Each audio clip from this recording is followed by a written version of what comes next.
Adelante, José. Empiezo con la presentación, doctor. Ya, perfecto. Muchísimas gracias con todos. Bueno, soy el doctor José Antonioni Laboa Valencia. Soy residente de tercer año de cirugía general del Hospital de Lima Este Vitarte. Actualmente también jefe de residentes de cirugía general. Eh, Dentro de todas las emergencias que hemos tenido, que nos pasan muy seguido dentro de nuestra élite, hemos podido rescatar un caso de, muy común, interesante, pero poco frecuente justamente en la parte inicial con respecto al diagnóstico de cómo se llegó con este paciente. Es por esto que le titulamos como el efecto mariposa, pues parecía algo que no iba a ser y terminó siendo. Entonces, daré inicio justamente a este caso que se los quiero compartir. De todas maneras, ya que estamos a través de un Ateneo internacional, ¿no? Comentar acerca de nuestro país y también obviamente de cerca de nuestro capital, ¿no? Nosotros nos ubicamos acá en Perú, ¿no? En la provincia de Lima, que es cuya capital del país, y justamente nuestro hospital se encuentra disculpe, justamente nuestro capital se encuentra en la zona este de Lima, ¿no? Como acá se puede ver en mi, voy a aprovechar para ver con el puntero, y pues justamente en todo este cono este es donde nosotros abarcamos prácticamente toda esta población que si bien agarramos de diferentes eh, agarramos de diferentes zonas, hemos logrado agarrar tanto pacientes de Lima Este, Lima Sur, Lima Norte, no solamente se caracteriza también porque justamente tiene una carretera, ¿no? Que es la carretera central, el inicio de la carretera central. Y es pues ahí donde ocurren bastantes accidentes, ¿no? Automovilístico, tanto de peatonales. Entonces, esto es justo uno de los casos que nos toca con bastante frecuencia. Es así entonces, señores, que presento a un caso de un paciente varón de 73 años eh, que presentó un accidente justamente a las 6:30 de la mañana, ¿no? Fue un viernes en el cual la característica fue, luego el mecanismo vean un poquito más acá, ya. El mecanismo de impacto se caracterizó porque el paciente era un repartidor de pan, era un panadero, en el cual un vehículo de volumen mediano impactó de atrás hacia adelante. ¿Sí? Impactó de atrás hacia adelante. Fue un impacto postero anterior, haciendo que el paciente No, que ellos están eh, usando iba... ketamina. O sea, dice que es mejor que el ¿Aló? propofol. ¿Sí, buenas? Ah, ya. No, perdón, perdón, ya la muteé, ya la muteé. Sí, Ah, ya. continúa, José. Ok, doc. Entonces, lo que generó que el paciente pues salga, salga al aire, ¿no? No se especifican cuántos metros.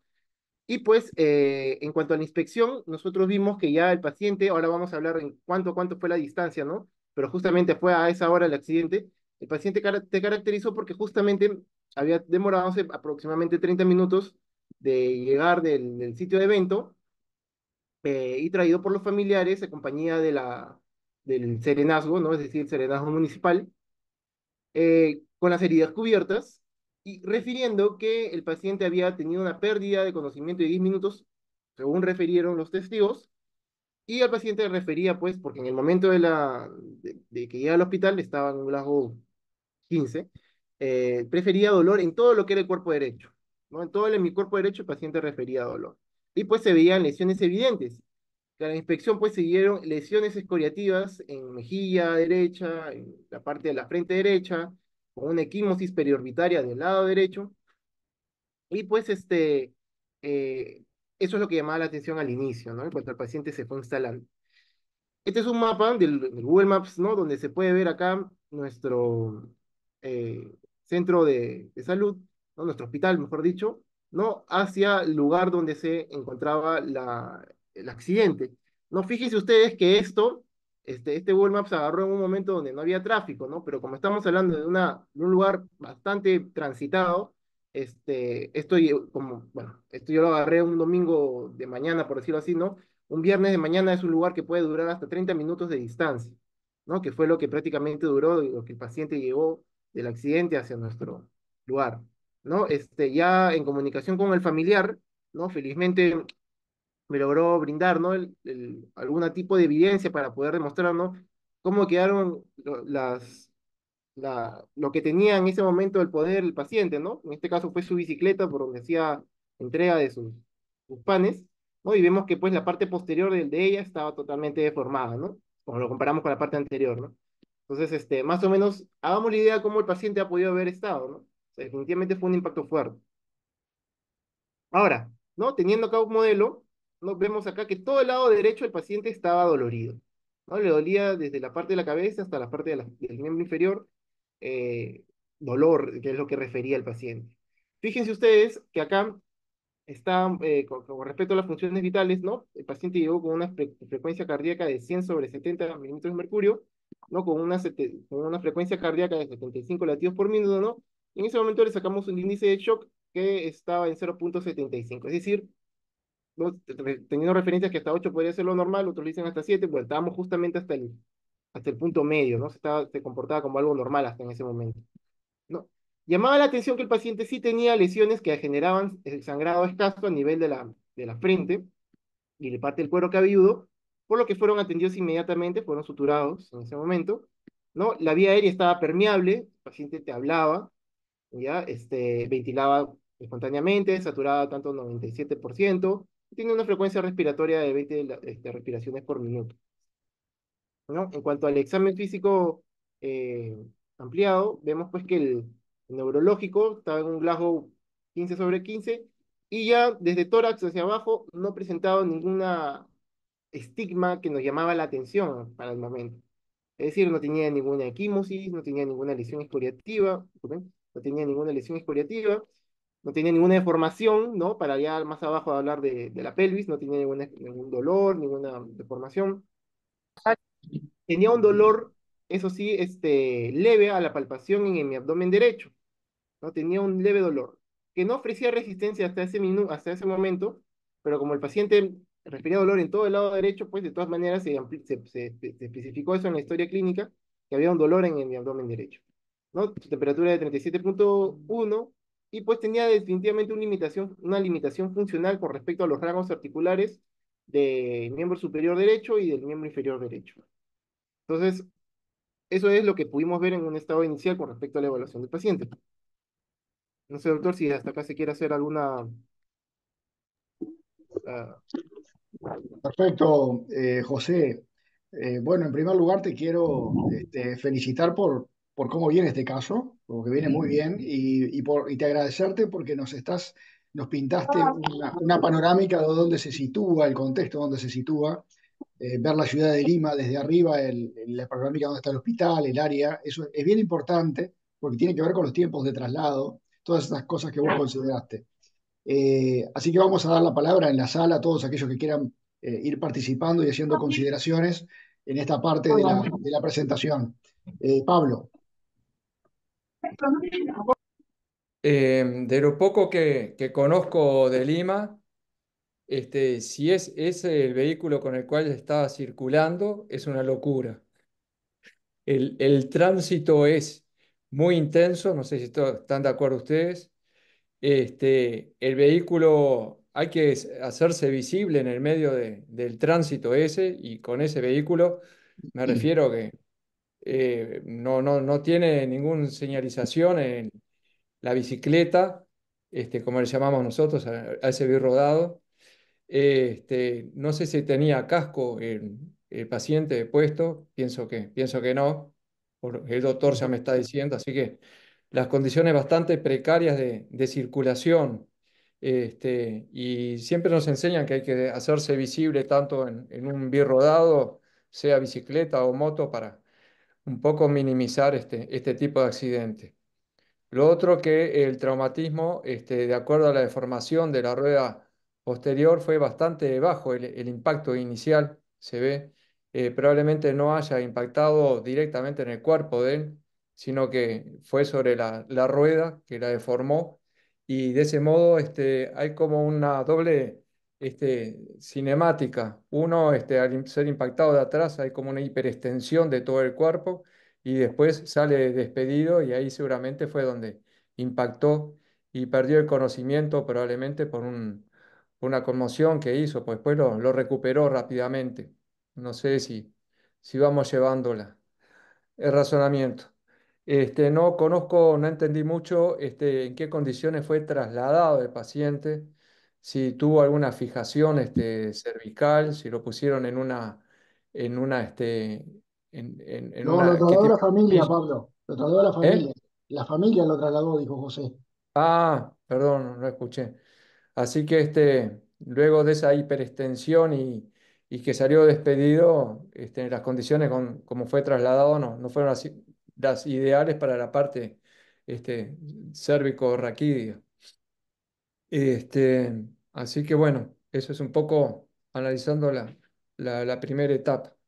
Y bueno, a partir de acá, si está estable el paciente, luego de colocar vías y de hacer un examen físico y analgesiarlo, obviamente viene todo lo que es la imagenología en la emergencia con el IFAST y eventualmente una tomografía si está en condiciones de ser trasladado.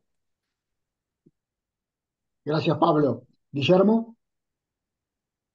Sí, coincido con todos los conceptos que recién decía muy bien Pablo. Estos son incidentes que en nuestros países los vemos con mucha frecuencia en la vía pública, que tienen su lado de prevenibilidad, ¿no? Que bueno, siempre habría que luchar por eso, pero es difícil de implementarlo en la práctica. Y después, como bien dice Pablo, ¿no? Impacto posterior, después es arrojado, como se comporta como un paciente arrojado de un vehículo, posibilidad de todo tipo de traumatismos. De hecho, en la clínica tiene varios sectores corporales con clínica positiva. Y si bien uno le va a hacer la ecografía, por supuesto, como parte del abordaje inicial, afortunadamente la clínica que tiene el paciente lo muestra compensado y permitiría llevarlo a hacerse una tomografía de cuerpo entero, que yo creo que estos son los casos realmente ideales para tomografía de cuerpo entero, debido a que el paciente con todo esto que estamos contando puede tener todo tipo de lesiones. Fernando, Gracias, gracias, sí quería, Guillermo. Sí, Fernando, sí quería contar unos datos adelante, importantes adelante, acá. adelante. Sí, sí, mira, eh, eh, bueno, Lima Este es una zona de gran volumen de población. La carretera central es una autopista de gran velocidad. Y obviamente, también, según lo que también contaba el doctor José, en una investigación que se hizo del paciente, del caso específicamente, el impacto fue en la parte posterior, pues se desconoce cómo ha sido, qué parte se habrá golpeado, probablemente haya sido espalda, probablemente, o haya salido un poco despedido metros más allá de la zona de impacto, y fue traído así por familiares en una tolva de una camioneta por serenaje. ¿Ya? Entonces, sí, ese es más o menos el móvil de ingreso acá al hospital, ¿no? A la zona de emergencia, ¿no? Entonces, obviamente que cuando traen, a veces es muy difícil encontrar cuando el paciente lleva un collarín o algún dispositivo, ¿no? Generalmente lo cargan también de manera que no se puede conocer cómo es que lo llevan a cargar en la tolva de la camioneta y obviamente en qué condiciones también llega al centro hospitalario, ¿no? Y Claro, obviamente las lesiones que tenía eran mayormente en la zona de la cara, el, como menciona el doctor José, y algo de un dolor leve en la zona de mi abdomen derecho, pero más nada, ningún estigma más, ¿no? Entonces, como que ahí la cosa podría ser un paciente policontuso con algunas lesiones escoriativas y alguna lesión en el rostro, pero que no demandaba mayor, aparentemente, mayor cuidado, ¿no? Mayor, en todo caso, mayor importancia, que podría haber sido algo grave, ¿no? Eso quería acotar. Gracias, Fernando. ya. Muchas gracias, doctor. A mí me gustaría, eh, coincido plenamente con todo las consideraciones que han hecho, y me gustaría señalar algún aspecto, José. Vos sabés que acá en el sur, argentinos, uruguayos, hemos eh, tratado de hace años, nos hemos involucrado en una lucha, digamos, por la erradicación de una palabra, que es la palabra accidente. Porque sabes que nosotros notamos que cuando si uno dice, sí, lo que le pasó fue un accidente, es como que es algo inevitable, es algo fortuito, algo que te trajo el destino, por así decirlo. Y en realidad, todos estos eventos, y en eso en parte hizo alusión Pablo, más del 90% de estos eventos obedecen a factores humanos. Nos equivocamos los seres humanos por errores, por decisiones incorrectas que tomamos, por mil razones. y en realidad accidentales son una mínima parte de ellos. La mayor parte son consecuencias de eh, errores que cometemos los seres humanos. Y en ello entran factores de la prevención, como señaló Pablo, que posiblemente no tenía un chaleco reflector, no tenía luces en la bicicleta, era evidente. Eh, no sé a qué velocidad circulaba ese vehículo, qué otras circunstancias pudieron haber, a veces el consumo de alcohol en los conductores, etcétera, y un larguísimo etcétera, que suelen coadyuvar en la génesis de la siniestralidad vial. Acá en Uruguay se usa mucho la palabra siniestro de tránsito, también es válido colisiones vehiculares, pero buscar, no sé, me parece que nosotros tenemos un rol posible en trabajar para tratar de que la gente, que la sociedad cambie su cabeza y no piense que esto es accidental, esto es evitable. Es una consecuencia nefasta de la necesidad de trasladarnos que tenemos los seres humanos. Eso por un lado. Por otro lado, a mí me preocupa este paciente, como bien dijo Guillermo, es un politraumatizado, que bueno, se presenta sin una claudicación de los sistemas fisiológicos mayores al momento que ustedes lo reciben en el departamento de emergencia, pero tuvo, si creemos en lo que relatan los que lo vieron, tuvo una pérdida de conocimiento de 10 minutos de duración. O sea que este paciente no tuvo un golpe en la cabeza, tuvo un traumatismo encéfalo-craneano. Entonces eso creo que en primer lugar hay que darle la jerarquía que merece.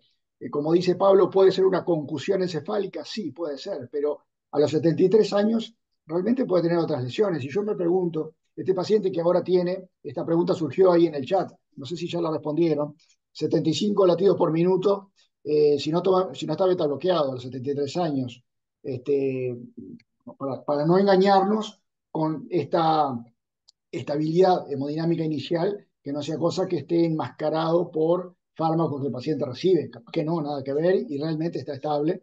Pero bueno, creo que es una pregunta que tenemos que hacernos por la edad del paciente sobre todo, ¿no? Y bueno, es evidente que tuvo un impacto máximo en el hemicuerpo derecho.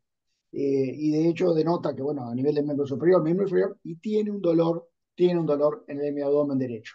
Coincido en que este paciente, mientras se mantenga con una hemodinamia normal, si esta no es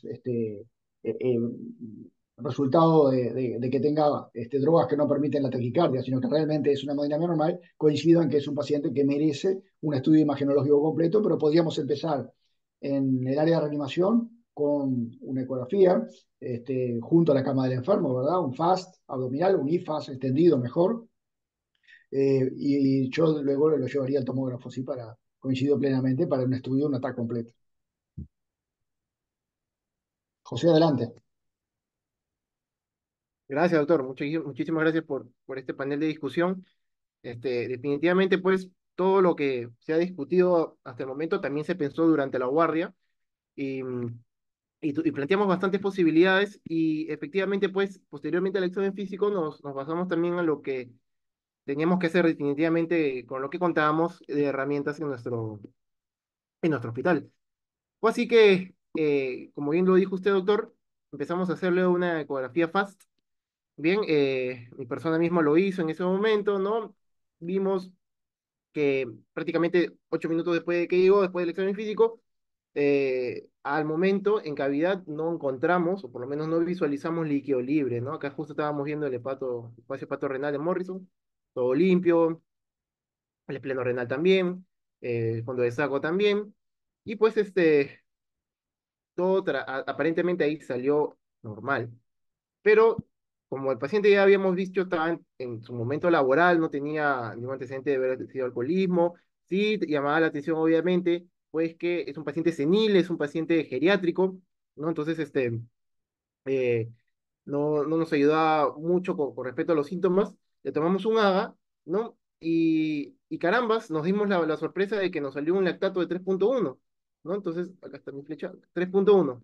Entonces, como que eso nos llamó la atención, ¿no? Dijimos que, bueno, claro, la glucosa también elevada, ojo que no es un paciente que por ahí también lo comentaron, no, aparentemente no tenía ninguna enfermedad de fondo, no era hipertenso, no era diabético, no tenía ninguna alteración en la tiroides. Entonces, bueno, como que nos puso en alerta, ¿no? Como para poder estudiarlo un poco más. Entonces, si bien por ahí también comentaron, ¿no? Sacarle una tomografía de todo el cuerpo, Esa era una de las cosas que también teníamos ahí latentes, pero éramos conscientes también que no teníamos en el hospital. Entonces, quisimos usar primero todos los recursos que teníamos acá, ¿no? Bueno, ahí muestro el A, ¿no? Para que todos los puedan ver, ¿no? Un pH de 7,41 y vuelvo a resaltar acá, ¿no? Llama la atención un lactato de 3,1. Bien, una hora después del ingreso del paciente, ¿no? Le pedimos un hemograma que se le tomó a las 7:38 y pues nos arrojó una hemoglobina de 12,4, ¿no? Entonces, eh, obviamente sin tener el conocimiento si ese era su basal, y porque, bueno, era la primera muestra que teníamos, ¿no? Eh, bueno, su hematocrito de 38%. Ya para esto, posterior al ECOFAS, solicitamos para formalizar una ecografía también del abdomen completo por el servicio de radiología, que salió a las 8:08 de la mañana, en el cual lo único que llamó la atención, que no llamó, bueno, que llamó la atención también es que se confirmó que no había líquido libre, ¿no? Y bueno, salió una litiasis vesicular múltiple, ¿no? Entonces se le indicó en ese momento al paciente hidratación con cloruro de sodio, 30 minutos por gota, ¿no? Se dio para el manejo del dolor también, y pues continuamos con ello, ¿no? Decidimos usar radiografías, en ese entonces, ¿no? Como el paciente tenía lesiones escoriativas y sangrantes a nivel de cuero cabelludo y región frontal con región cigomática, ¿no? Tomamos acá una radiografía de cráneo, tanto frontal como lateral. Ustedes pueden ver acá. A mí particularmente no me llamó mucho la atención todavía la radiografía. No sé si quizás alguien ahí tenga un ojo quizás un poco más afinado. No me pareció ningún tipo de fractura. Sin embargo, felizmente, como era un día, bueno, también, ¿no? Como estábamos hablando del lado derecho del cuerpo, ¿no? Decidimos también tomarle una placa a las 8:42 de tórax frontal y de parrilla costal derecha. Como podemos ver ahí, no se evidencia, si bien claramente, un borramiento del seno costo diafragmático, un hemotórax o neumotórax, pero sin embargo veíamos algunas placas ya que quizás para ese entonces a nosotros nos parecía que era compatible con un paciente geriátrico, pero no algo compatible con el trauma. Y obviamente también no encontramos ninguna fractura ni lineal ni desplazada a nivel de las costillas, tanto a nivel frontal como de parrilla costal derecha. Bien, de todas maneras, por el hecho que habían comentado que había una pérdida de conocimiento de 10 minutos, ¿no? Sin embargo, cuando el paciente ingresó estaba un glajo de 15, pues, y por las lesiones que presentaba a nivel craneal, interconsultamos acá con cirugía, con neurocirugía y con cirugía de cabeza y cuello. Bien, neurocirugía al momento lo evaluó, ¿no? Describió lo que ya estábamos conversando y pues nos sugirió ampliar los estudios con una tomografía cerebral sin contraste. Listo, está ahí. Y cabeza y cuello, lo que le llamó la atención fue, ¿no? Que al encontrar un aumento de volumen y equimosis en nivel facial derecha, ¿no? Palpaba un desnivel a nivel del marco mandibular, le impresionó de todas maneras un trazo de fractura máximo malar derecho y sugirió una tomografía de macizo facial sin contraste, ¿no? Entonces, por ese lado, bueno, ya teníamos un plan que realizar por la parte del cuerpo superior, ¿no? Para que ya las diferentes especialidades lo puedan reevaluar. Para, Eh, José, detenete hacia atrás, por favor, no, no muestres esto todavía. ok, Que quiero, en este momento, disculpame que te interrumpo, pero a mí me gustaría Pedro, preguntarles a ustedes, porque es interesante en base a los recursos institucionales, en base a la experiencia institucional y a los protocolos institucionales, a veces tenemos diferencias de manejos, ¿no? Entonces es bien interesante el por qué son esas diferencias, porque seguramente muchas veces se adecuan también a los recursos y a los propios protocolos que tenemos cada uno. Eh, ¿Qué rol cumple para ustedes en un paciente como este? Como dijo, lo sugirió en un momento Guillermo Barilaro, una tomografía de cuerpo entero, decidida no por el neurocirujano, pero sino ya por el cirujano de trauma que lo recibe, el cirujano de emergencia que está ahí, y dice, bueno, como tuvo un traumatismo encefalocraniano, una confusión encefálica, una pérdida de conocimiento de 10 minutos, tiene indicación de porque si vos me mostraste una radiografía de cráneo macizo facial, de frente y perfil, me mostraste una radiografía de tórax, pero ¿y qué pasa si lo llevas al tomógrafo y haces todo de uno? Porque, por ejemplo, este paciente, como dijo el doctor Pablo Caviglia, que fue impactado desde atrás, que tuvo un traumatismo encefalocraniano, está en riesgo, entre otras cosas, de tener una lesión a nivel del raquis cervical. Entonces, capaz que este paciente se beneficiaría por mayor sensibilidad diagnóstica de una tomografía de entrada y ya le haces una tomografía sin contraste, un tiempo sin contraste para el cráneo y después le metes contraste y seguís tórax y abdomen y vas a tener un rendimiento diagnóstico que abarca, además de la parte musculoesquelética específicamente, sobre todo también vísceras sólidas. Pregunto, ¿cuál es el protocolo? ¿Cómo se manejan ustedes ahí? Ya. Claro, de hecho, nos limita bastante la deficiencia que tenemos actualmente, ¿no? Porque sí hemos tenido en su momento una tomografía. Primeramente nos guiamos respecto a esto con el examen físico, ¿no? Y de acuerdo a los hallazgos que encontramos, pues, primero, obviamente, para abdomen, nuestra ecografía FAST, y segundo, pues, de acuerdo a lo que encontremos, radiografía. El siguiente paso, ya siguiente, si el paciente está estable y nos lo permite, una tomografía es lo que solemos hacer, ¿no? Siempre nos guiamos también con respecto a los exámenes de sangre, ¿no? Análisis de gases arteriales, exámenes séricos como hemoglobina, ¿no? Pero sí, en su momento también, cuando teníamos tomógrafo, sí hacíamos eso, ¿no? De tomarle una tomografía de todo el cuerpo, ¿no? Justamente para descartar, y sobre todo en pacientes geriátricos, pues, ¿no? Que la clínica es muy pobre, está viendo que ha tenido un traumatismo de alto impacto, entonces, sí, era algo que en algún momento se realizó, pero por desgracia por los No recursos tienen no. tomógrafo disponible en el hospital, José? No, no, si tendríamos que hacerlo, tendríamos que sacarlo de la institución y llevarlo a otro Claro, centro privado para que claro, luego claro. regrese y poder reevaluarlo. Está, perfecto, perfecto, perfecto, entiendo. Pablo, Poniéndome un poco en el lugar de la situación que tiene José, este, eh, por ahora lo prioritario parece ser el traumatismo de cráneo. Entonces, por ahora, y definirles otras lesiones que no sean, no, por ahora no son evidentes.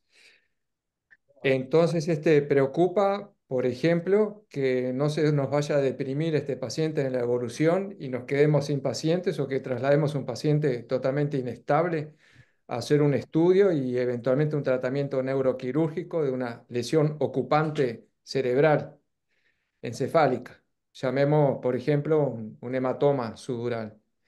Entonces, estaría muy preocupado yo con este paciente que perdió nuevamente, repitiendo 10 minutos el conocimiento, de que de que se nos vuelva a deprimir. Y no sé qué posibilidades tienen entonces de trasladarlo y no solo trasladarlo, sino de atenderlo también en otro centro, de encontrar una lesión que de repente tenemos que hacer un drenaje desde el punto de vista neuroquirúrgico, de urgencia. Así que estaría ya con este paciente coordinando su traslado en una emergencia y con un médico especializado a ese otro centro. Vuelvo a decir, no sé un poco qué posibilidades tienen ustedes, pero creo que no es un paciente para estarlo viendo y controlarlo en la emergencia y perderlo eventualmente, que entre en coma y tengamos inconveniente. Así que aprovecharía ahora la estabilidad, entre comillas, para hacer un traslado especializado a un lugar donde pueda recibir la tomografía y eventualmente el tratamiento neuroquirúrgico, si lo precisa. y en ese sentido acá Néstor Fujime en el chat te pregunta, José, si hay algún hospital allí, otro hospital que tenga todos los servicios funcionando y de ser así derivarlo. No sé cómo se estructura el sistema en Lima. Sí. De hecho, bueno, nuestro hospital es un hospital del Estado, es el Ministerio de Salud.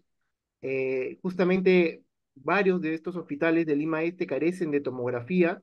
Actualmente uno lo tiene, pero no está funcionando. Entonces, hasta hace medio año, nosotros éramos el único hospital que teníamos tomógrafo de todo Lima Este. Y pues, bueno, acabó hasta donde sé que terminó el contrato, no se renovó, y pues nos quedamos sin ello, ¿no? Eh, pues sí, pues carecemos. En realidad tendría que tener un viaje por lo menos de 2 horas para poder ir a un hospital de Lima Centro quizás y pues poner quizás un poco más al riesgo a nuestro paciente, ¿no?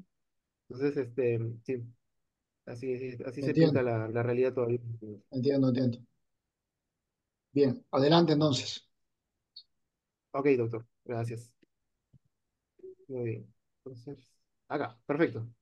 Me quedé, disculpa, en la segunda, en los segundos controles séricos que teníamos con el paciente, tratemos de seguir la secuencia con respecto a las horas, porque, ¿no? En un inicio ingresó 6:30 del accidente, llegó a nuestro hospital, y ya estamos más o menos en el rango de 10 de la mañana a 11:38 de la mañana, y fíjense ustedes, señores, que ya para las 11:38 tomamos un segundo AGA, un segundo análisis de gases arteriales, y pues resalto acá en rojo porque justamente era algo que seguía subiendo, ¿no?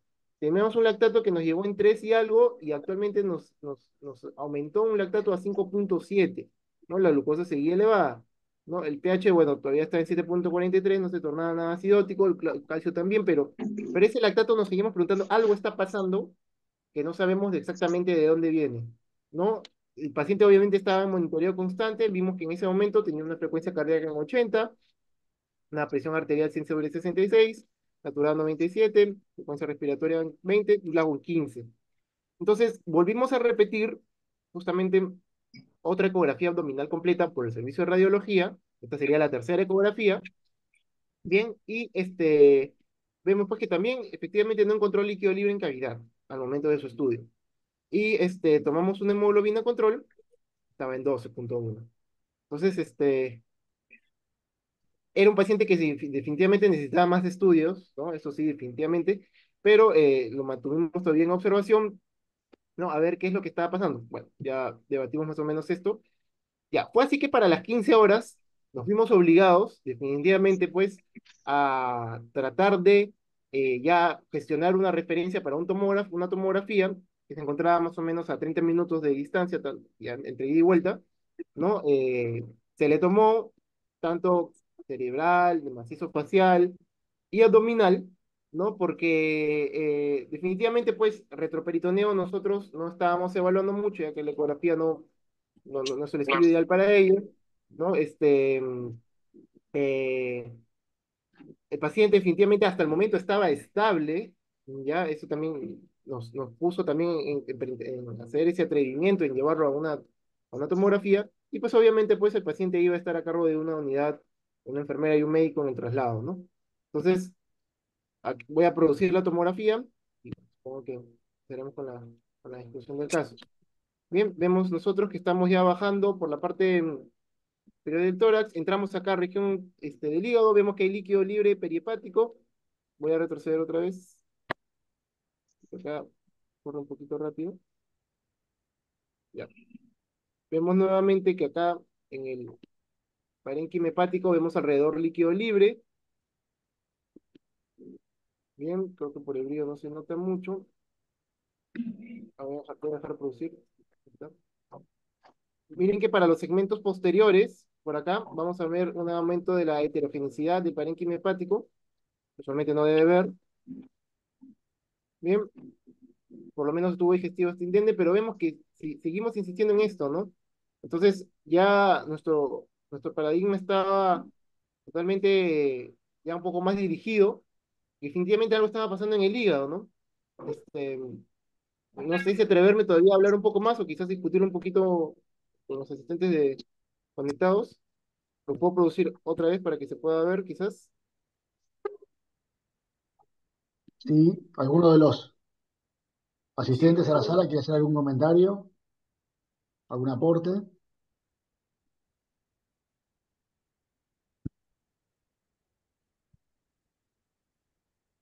Guillermo, adelante.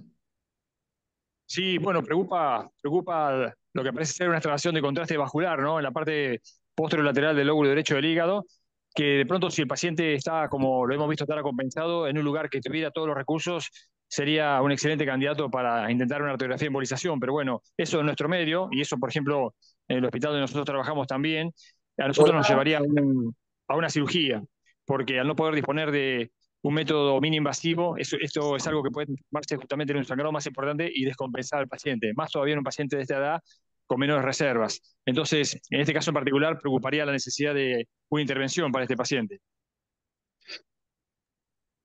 Exacto. Coincido plenamente con Guillermo, porque creo que acá quedan dos caminos, o que son activos los dos. o la angioembolización, si ella es posible.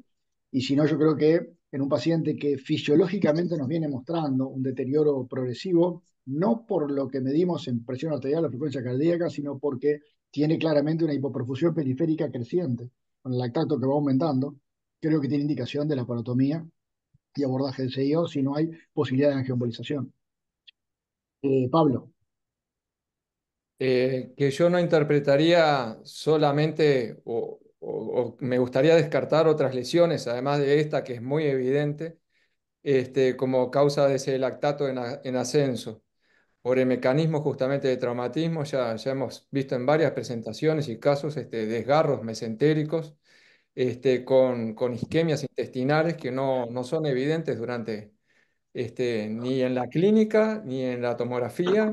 Cuando hacemos la laparotomía, nos encontramos con segmentos con hematomas mesentéricos y áreas viscerales muy mal irrigadas que nos explican ese lactato en ascenso. Lo otro que estaba pensando, este hombre, 73 años, con esta frecuencia cardíaca, es un deportista. A los 73 años andando en bicicleta en Lima, y no sé si sus antecedentes, tal vez tenga una frecuencia cardíaca basal de 50 por minuto, conociendo un poco a los peruanos y los terrenos por los cuales circulan, que nos dan cada palizas acá en el Uruguay corriendo, que da gusto. Así que yo no sé si esos 75 por minuto que tiene, no representa una taquicardia para este paciente a pesar de su edad. Es un comentario nomás. Claro. Gracias, Pablo. Doctor Medrano. Sí, Fernando, sí. Mira, si bien el paciente, bueno, aquí se ve un tiempo posterior en cuanto a la tomografía, ¿no? Y la tomografía se realiza justamente pasada mediodía y hasta ese momento el paciente se encontraba estable. Una vez que el paciente regresa de la tomografía, bueno, en la tomografía podemos ver también un gran hematoma hepático, una lesión aparentemente relacionada con la parte posterior del hígado. El paciente cuando regresa al centro hospitalario, nuevamente el paciente llega inestable, ¿no? Entonces, toda la estabilidad de la mañana y con las ecografías seriadas en las cuales no se evidenciaba líquido libre aparentemente, y eso considerando el margen de error de la ecografía, pero que a demanda de justamente evaluar la parte neurológica y también pues ese lactato en ascenso que nos llamaba mucho la atención y que el abdomen pues estaba entre leve a moderadamente adolorido o doloroso. Entonces, justamente también nos impulsó de hecho, completar la evaluación tomográfica y al regreso, pues el paciente se encontraba inestable y nos da una idea de que probablemente también en el transcurso hacia el tomógrafo, de ida y vuelta, puede haber ocasionado, puede ser una posibilidad, una rotura de un hematoma hepático, ¿no? Que lo inestabilizó al paciente. Si bien cuando el paciente está estable es un buen momento para poder hacer una tomografía y como recomiendan siempre que el tomógrafo puede estar a menos de 50 metros de la zona de emergencia, pues ahí a veces nos corremos el riesgo de poder llevar el paciente a otra zona un poco alejada del centro hospitalario y obviamente también a considerar que los baches y toda la carretera pues no tan buena. Entonces ahí podría haber también una observación importante, ¿no? Cada vez que tengamos que indicar una tomografía. Perfecto, sí, gracias, doctor. Acá preguntan en el chat si se hizo también tomografía de cráneo. Sí, sí, sí, Sí, sí. sí, sí, también Eh, sí. No había lesiones. Justamente coloqué el informe de la Ahí va. cerebral y la demostración Perfecto. facial. Sí, bueno, al final solamente hubo un hematoma laminar organizado a nivel subgalial temporoparietal derecho y una fractura de arco cigomático derecho. Entonces, coloqué más que todo el informe porque, para no perdernos la línea donde teníamos que llegar, ¿no? Que ahora ya vamos viendo que el abdomen era el principal historia de cine, ¿no? Entonces, no, ahí se quedó con el tema cerebral, ¿no? De hecho, también rescaté el informe de la tomografía abdominal y pues efectivamente no, concuerda con todo lo que hemos conversado, ¿no? Hay un hematoma intraparenquimatoso en el segmento 6 y 7, ¿no? Con hematoma subcapsular y también habló de un hematoma subcapsular esplénico. Entonces, bueno, eh, eso fue lo que concluyó el informe, ¿no? Que salió obviamente días después. pero eso, por lo menos acá no salen el mismo día, ¿no? Eh, bueno, dentro de todo lo que comentamos, creo que también, al igual que el equipo de guardias, se llegó a la conclusión, pues, que definitivamente ya eh, el tema de acá era hacer una laparotomía al paciente, ¿no? Quedó en esa duda también si realmente la descompensación hemodinámica se debió al viaje que presentó el paciente, sí, o quizás debido al tiempo también podría haber sido, ¿no? Que con o sin viaje igual se iba a inestabilizar. Eso queda como algo en la nebulosa, ¿no? Entonces, el detalle es que para esa hora el paciente ya se inestabilizó, más la tomografía que nos hablaba de lo que estábamos viendo. Entonces, el paciente fue programado a sala de operaciones, ¿no? Se le programó para esta fecha, el 10 de mayo, y pues ya el paciente ingresó a sala de operaciones a las 3 horas y media, o sea, 15:30. En un inicio, el tipo de abordaje que se realizó fue una incisión mediana supraumbilical, bien, y pues acá las fotos creo que hablan por sí solas, ¿no? Esto fue lo que encontramos, ¿no? Definitivamente, pues, no, había un trauma hepático bien considerable, ¿no? Que nos llevó, que como ya estábamos viendo, ¿no? Era en una región posterior al hígado, ya en los últimos segmentos hepáticos. Si bien se ingresó como una incisión mediana supraumbilical, se tuvo que hacer una ampliación, ¿no? Como acá se puede ver, una ampliación tipo, incisión tipo Kocher, ¿no? Para poder llegar y poder tener un buen campo operatorio y poder llegar hasta esas zonas, ¿no? Entonces, este es un poco de lo que se puede ver, ¿no? En un inicio se quiso reparar con puntos de sutura, ¿no? Con CAT 1.0, en la cual, previo a eso se hizo la maniobra de Pringle, pero pues, no se logró concretar. Ahora, les leo un poquito más el reporte, ¿no? Para ya hablar con números. Si bien se encontró un hemoperitoneo de 800 cc en 4 cuadrantes, se encontraron lesiones hepáticas múltiples, ¿no? En el sexto, séptimo y octavo, segmento del hígado, ¿no? En el cual vemos acá que el segmento 7, por ejemplo, tiene una longitud de 4 centímetros de profundidad, ¿no? A nivel del octavo teníamos una lesión avulsiva, ¿no? Con profundidad de 6 centímetros. Se encontró también un hematoma a nivel de cabeza de páncreas, no pulsátil, no expansivo, ¿no? Y bien, un inicio cuando se controló todo el hemoperitoneo, se colocó 4 gasas, digo, gasas en 4 cuadrantes, se liberó lo que era el ligamento redondo y falciforme, pues lo que se encontró luego fue tratar de ir hacia el hiato de Winslow y hacer la maniobra de Pringle, como habíamos comentado, ¿no? Eh, Dicho eso, se encontró un cese del sangrado, se intentó colocar puntos hemostáticos, tipo colchoneros, con cágudo crómico 2.0, pero al desclampaje persistió el sangrado, ¿no? Por lo que el equipo de guardia se fue obligado a realizar un packing hepático, ¿no? Colocando dressings, que ahora lo vamos a ver en una imagen, ¿no? Se hizo una revisión sistemática de todos los órganos donde no se encontraron ningún tipo de lesión o trauma evidente, ¿no? Se cerró aponeurosis, se recerró piel, y pues se vio que ya había, bueno, todo esto duró un tiempo operatorio de 5 minutos. La maniobra de Pringer fue realizada por 30 minutos y la transfusión que se realizó intrazó fue de 3 paquetes globulares, ¿no? Aquí algunas otras fotos de los momentos operatorios que se tuvo, ¿no? Por ahí está el doctor Medrano, el doctor Pinchi, eh, sobre la aspiración del hemoperitoneo, ¿no? Las lesiones avulsivas del hígado, también, para que puedan ver más o menos, todo está lleno de sangre, algunos puntos que se intentaron colocar en un inicio.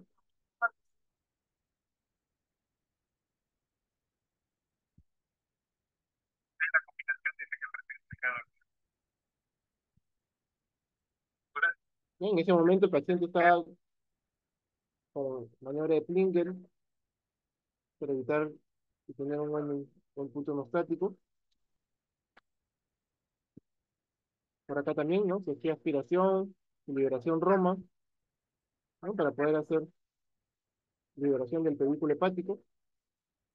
Ahí se ven la arteria, se ven la porta, el colédoco.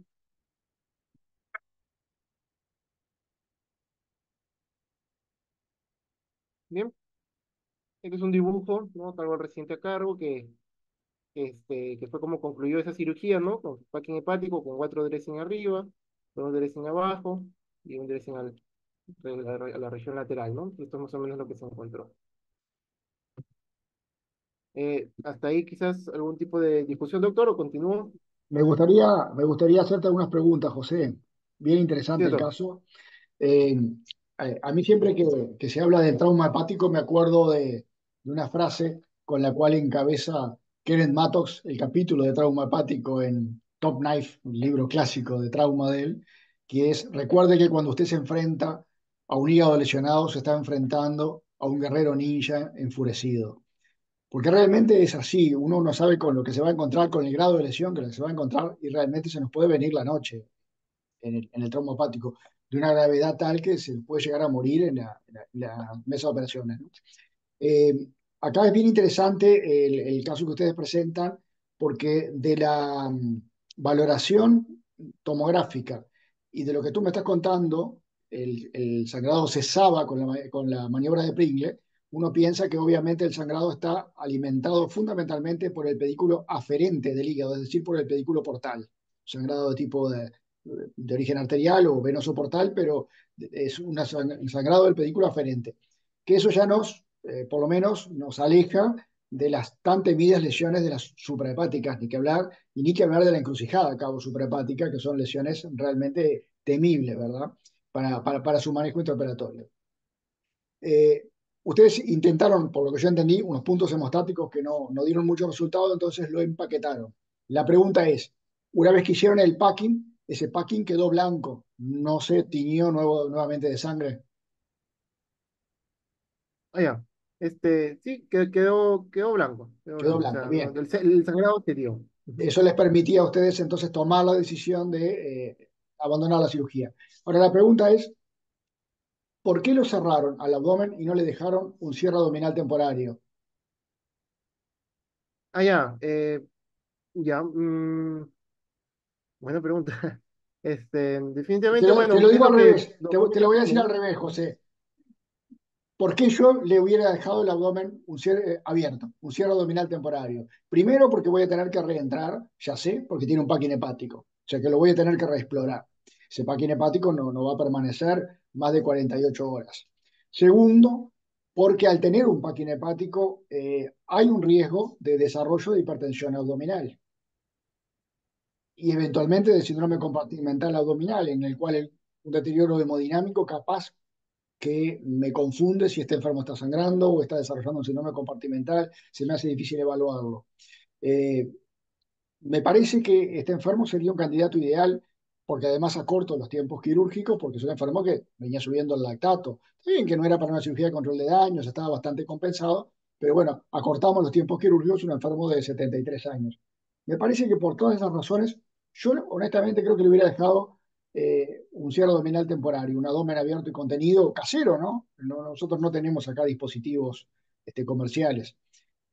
Antes de darte la palabra, mira, está Guillermo Barilaro con la mano levantada. A ver, Guillermo, ¿qué aporte tenés para hacer? Adelante. Sí, gracias, Fernando. Bueno, excelente el caso, José, muy bueno. Yo creo que este caso tiene una ventaja, ¿no? Que no siempre uno cuenta cuando va a operar un traumatismo hepático. Que tenemos una tomografía previa donde sabemos dónde está la lesión, vemos el interior del hígado, se veía que era un hematoma grande, subcapsular, intraparenquimatoso.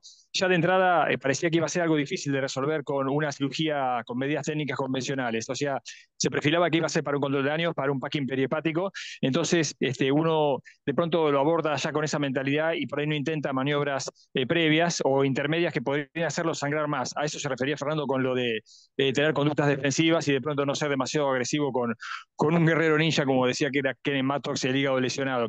Y la otra cuestión es interesante la prolongación transversa para umbilical derecha, que permite un abordaje muy bueno de la cara posterior del lóbulo derecho del hígado, pero uno generalmente, eso por supuesto que depende de preferencias personales, uno generalmente no la utiliza de entrada, sino que uno con una buena mediana puede colocar el packing y ver qué pasa. En un caso como este, donde uno ya va pensando en un control de daño como lo más seguro para ese paciente, el paciente dañoso, un paciente que no tiene mucha reserva. Si en la cirugía el packing se torna rojo, si el packing fracasa y es necesario hacer lamentablemente algo más importante, algo más invasivo, lo cual también empobrece el pronóstico, entonces uno ahí sí hace la prolongación transversa umbilical derecha, pero no la hacemos de entrada habitualmente. Ahora bien, coincido con Fernando porque eso uno lo ha visto, el síndrome compartimental en pacientes cerrados, con packing en su abdomen, eso es una realidad realmente y lo hemos visto con grave complicación. Entonces este paciente por supuesto lo dejaría también con el abdomen abierto, pero si a uno ha hecho en esa cirugía de control de daño la transversa umbilical derecha, la experiencia que podemos aportar es que no hemos visto obligado así cerrar esa transversa, esa prolongación derecha y dejar el abdomen abierto en la mediana. ¿Por qué? Porque cerrar esa derecha le permite dar un poco más de contención a la parte anterior del packing. Por supuesto que la mediana, que es la incisión más grande, la dejamos abierta para prevenir justamente lo que decíamos hoy, el síndrome compartimental. Eso es lo que podría decir al respecto. Gracias, Guillermo. José, adelante. Ya, gracias, doctor. Mire, si bien es cierto, sí, claro, entiendo toda la situación que nos comentan acerca de del reingreso que va a tener definitivamente el paciente.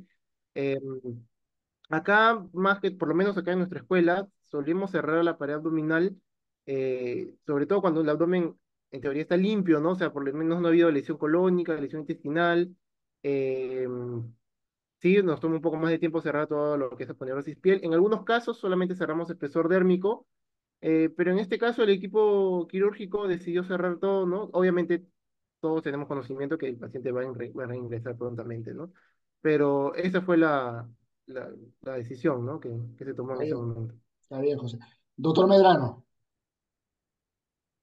Sí, Fernando, sí, para completar lo que José nos estaba comentando, sí, sí hacemos nosotros también y más de muchas veces, puede decirse, dejamos el abdomen abierto en pacientes con abdomen lesionado, con trastornos abdominales bastante complejos, ¿no?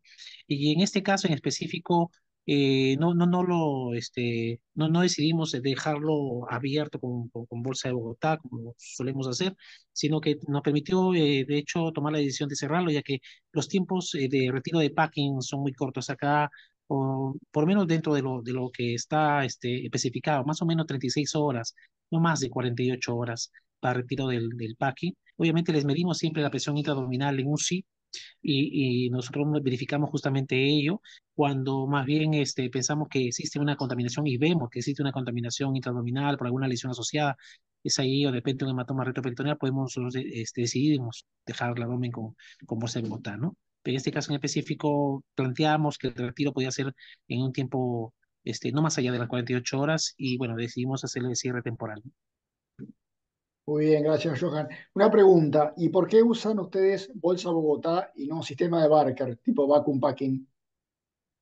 Ya, bolsa de Bogotá en los casos de traumatismo abdominal, en el cual hay generalmente que hay un hemoperitoneo, ¿no? Como puede ser, por ejemplo, una lesión esplénica, una lesión hepática, cual que es difícil de controlar siempre y cuando no haya mayor contaminación, una lesión colónica o intestinal. Cuando así se da, es ahí donde nosotros usamos el VAC. O sea que en todo caso estamos siendo mucho más selectivos en el caso del uso del VAC. No a todos los pacientes le dejamos así. Bien, gracias, gracias. Adelante, José. Ya, doctor, muchas gracias. A ver, vamos. A ver.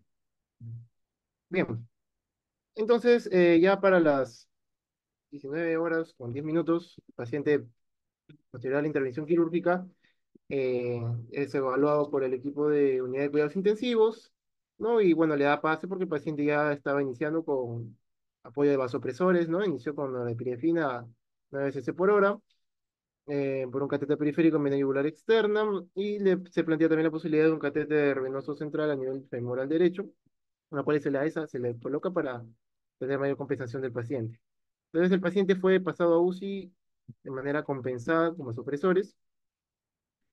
Voy a poner, bueno, como el paciente tuvo una evolución a su manera, vamos a ponerlo así, voy a poner algunos detalles nada más de acuerdo a su evolución, ¿no? En los primeros días que se encontraba en la unidad de cuidados intensivos, el paciente todavía presentó un lactato todavía elevado, con una hemoglobina todavía en 8, ¿no? Se le empezó el protocolo para ponerle transfusión. Desde el punto de vista respiratorio, el paciente estaba todavía con ventilación mecánica.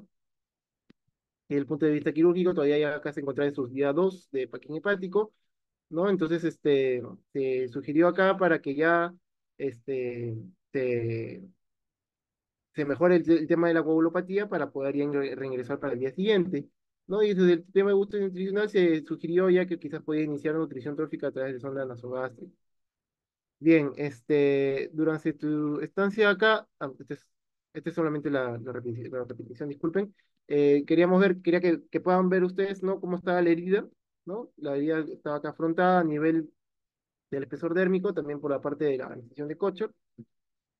Bien, y fue así que el paciente se estabilizó, se compensó en unidades de cuidados intensivos, y ya para el tercer día, el paciente, pues, o sea, el 13 de mayo ya se le reprograma al paciente para relaparotomía, ¿no? Entonces, cuando ya se ingresó a sala, eh, se encontró acá pues que habían algunos coágulos en el lóbulo 6 y 7, había escasa secreción seromática en el abdomen inferior, y se encontraron el empaquetamiento hepático, ¿no? En el cual los que se habían descrito estaban ahí colocados. Se hizo retiro cuidadoso de estos dressings, y pues se le colocó un dren mixto, ¿no? Tubular y laminar, ¿no? A nivel suprahepático derecho y dren laminar a nivel de fondo de saco recto vesical, y ambos salían por contractura en fosa ilíaca derecha. Bien, este es alguno de los fotos y videos que se hizo durante la parotomía, segunda intervención. Como podemos ver, ya como peritoneo ya no había, ¿no? Se sacó de manera muy cuidadosa, con suelo fisiológico tibiado, los dressing, ¿no? Para evitar que haya un resangrado. Como podemos ver ahí, las gasas no estaban al 100% pegadas, ¿no? Fueron fáciles de disecar. Bien, y el- la colocación del tren mixto fue posterior al retiro del empaquetamiento. Bien, eso es solamente un video corto. ¿Listo? Entonces, fue así como quedó entonces.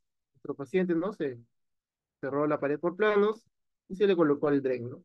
Como podíamos ver acá, el dren tenía características aromáticas, que fue así prácticamente evolucionando. Ya seguimos pasando con los días, por lo que el paciente ya pasó al área de hospitalización, en el caso de nuestro hospital es en el quinto piso, ¿no? Ya se encontraba en el día 15 de su primera intervención, y día 12, ¿no? Presentaba todavía una anemia que, bueno, que hasta ese momento, ¿no? Pero el paciente ya realizaba deposiciones, ya toleraba bioral, ¿no? Las heridas operatorias no tenían signos de flebosis, ya la herida, ya para este entonces ya se le había retirado el dren, lo cual no presentaba secreciones. El paciente logró tolerar dieta blanda traumáticas con sus nódulos proteicos, y no, ya no era tributario ni siquiera antibiótico-terapia ni apoyo oxigenatorio, ¿no? Es una pequeña línea de tiempo muy reducida que en un día presentó un pico febril aislado, se le hizo desfocalización, lo cual no se encontró ningún otro pico febril ni nada positivo ante los exámenes. El paciente, por su estancia en UCI y por su estancia en hospitalización, presentó terapia física, y pues para el día 30 de mayo ya el paciente fue dado de alta. Bien, entonces estas son algunas de mis conclusiones que, bueno, se las voy a compartir de todas maneras, ¿no? Que definitivamente, pues, en un tramo nominal, el ECOPAS definitivamente tiene que ser tomado tanto al ingreso y de manera seriada, ¿no? Tener en cuenta, ¿no? Lo que conforma el diamante de la muerte, ¿no? La acidosis metabólica, hipocalcemia, hiperglicemia.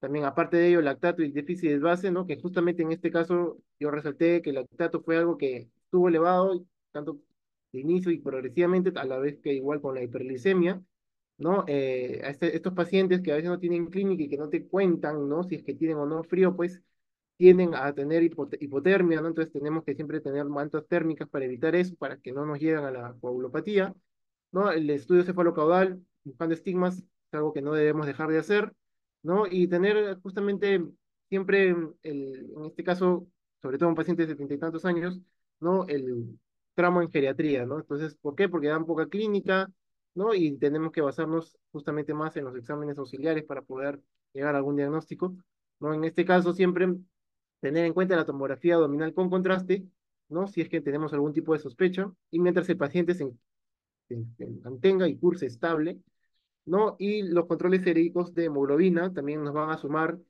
de importancia para ver si hay algún tipo de sospecha de sangrado activo, ¿no?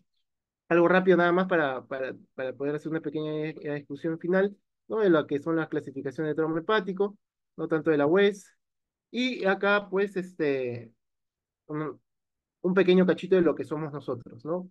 Una escuela quirúrgica con mucho cariño, mucho afecto, que pese a todo lo que pueda pasar, nunca va a dejar de existir, ¿no? Tenemos asistentes, residentes, internos, que hacemos constantemente escuela en sala de operaciones, en área de hospitalización, hacemos talleres, practicamos constantemente con piezas tanto de animales, de material calavérico, y pues si es que estamos operando, siempre tutorizados por nuestros mentores. Muchísimas gracias por todos, doctores. Agradezco bastante todas sus opiniones. Bueno, excelente, José. Los agradecidos somos nosotros. Un caso por demás interesante. José y Johan, muchas gracias por compartir este caso. Realmente arroja un montón de enseñanzas y bueno, y se dio para discutir y traer a colación muchos temas vinculados a traumas los felicito porque esa foto denota trabajo en equipo, que es tal vez la herramienta más valiosa que tenemos para trabajar, afrontar a este flagelo. Así que bueno, muchas gracias Joan, muchas gracias José, muchas gracias a todos Muchas por los gracias. aportes.